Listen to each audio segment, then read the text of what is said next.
So each vector has a magnitude. Okay, what's magnitude? Length.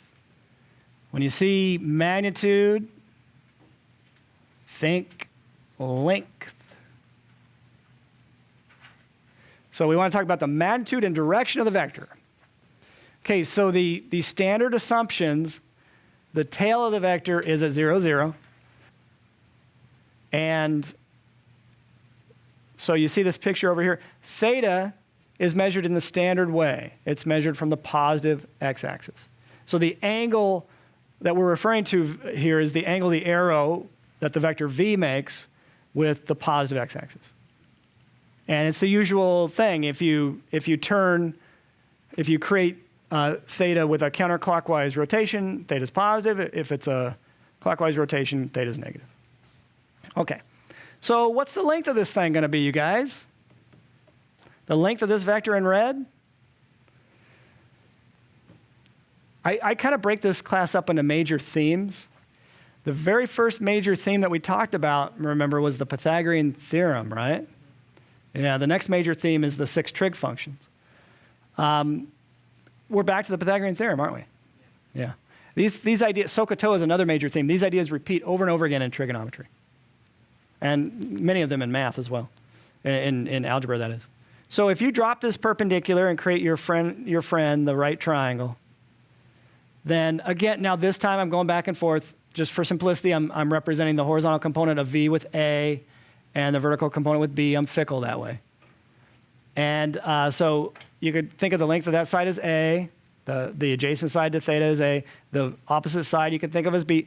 Keep in mind, A and B, if you're in another quadrant, A or B or both could be negative, right? So they could be directed lengths.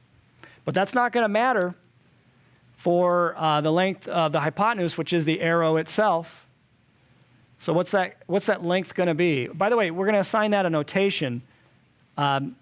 Magnitude V is represented by double vertical bars. So the length of V is represented by double vertical bars. So if I write this down, you're going to think length or magnitude of V.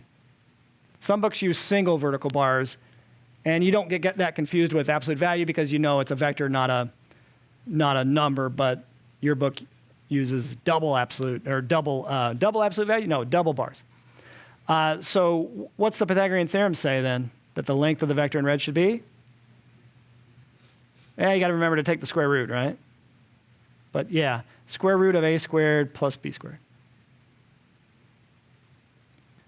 And again, that works because the initial point, the tail of the vector is at the origin. And we also know from trigonometry the relationship between theta, b, and a, and the function that gives us that relationship. What function relates well, what is b in relation to theta? What side is it? Opposite side, what is a? Adjacent, so what function relates the opposite and the adjacent? So tangent of theta is equal to b over a. There's another idea that's repeating, right?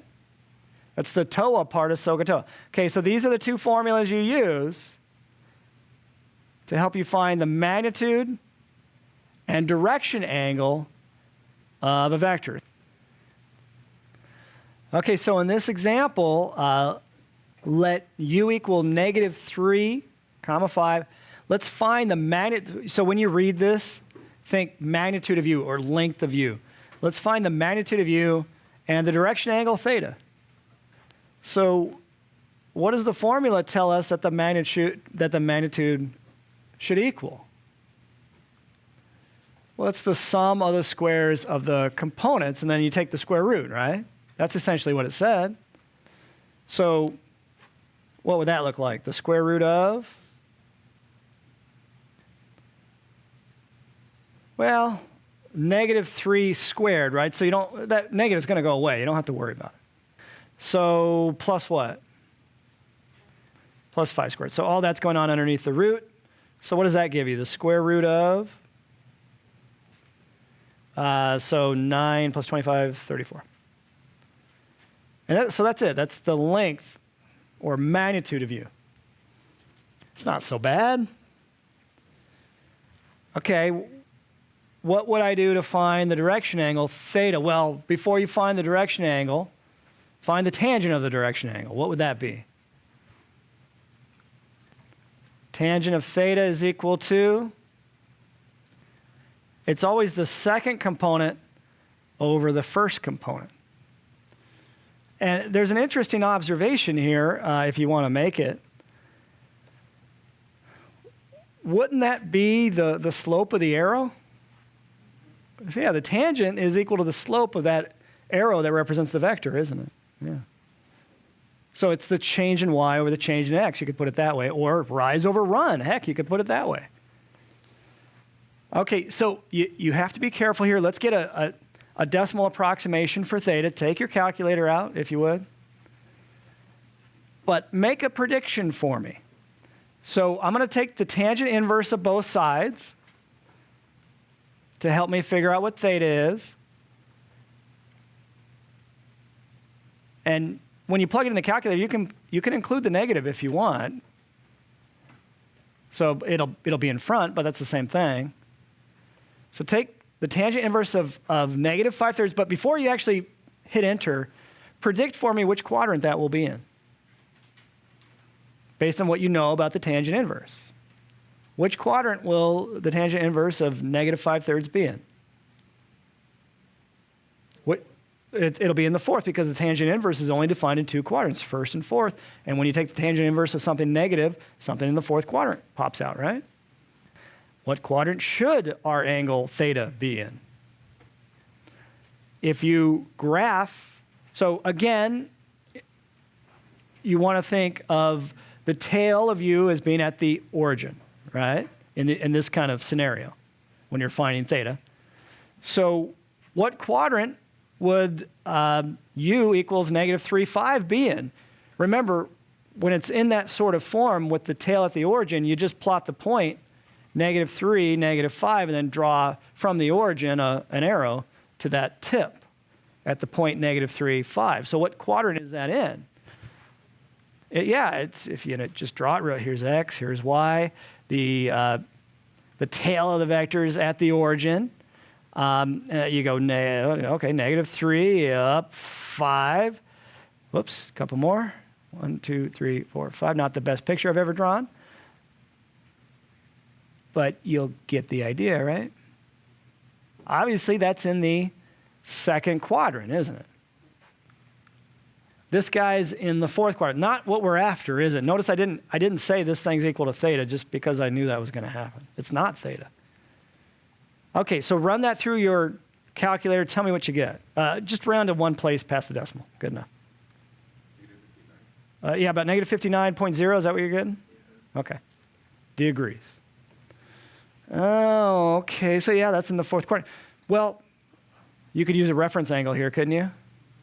So what we're getting is the version of this thing in the fourth quadrant.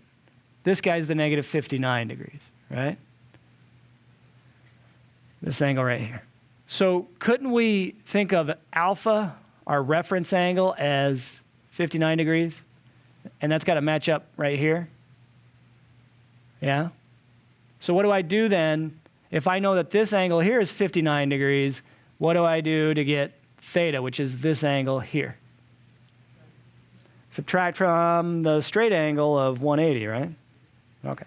So theta then, so we're back to trig stuff, right? Reference angles. So theta is going to be equal to what? 180 minus 59.0, or just 59 we'll use.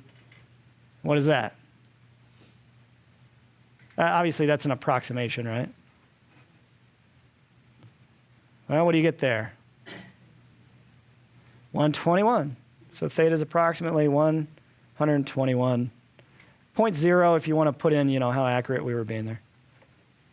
Any questions there?